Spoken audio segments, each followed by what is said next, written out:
I saw the Apostle of Joan Chishanu. They are said to be gathering at Gwanzura Stadium. They were singing for Baba Abraham.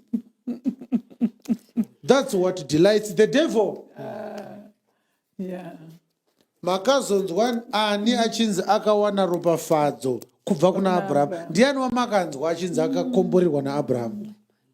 What a blessing has mankind received from Abraham since the foundation of time? Yeah. Zero. Yeah.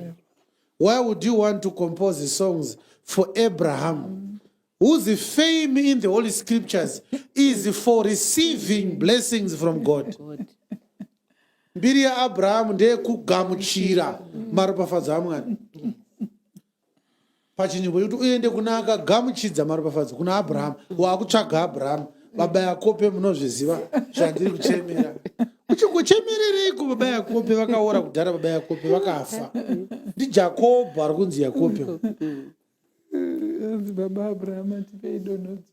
Cursed, for it is written, cursed is everyone that hangs on a tree, that the blessing of Abraham might come on the Gentiles through Christ Jesus, that we might receive the promise of the Spirit through faith. It can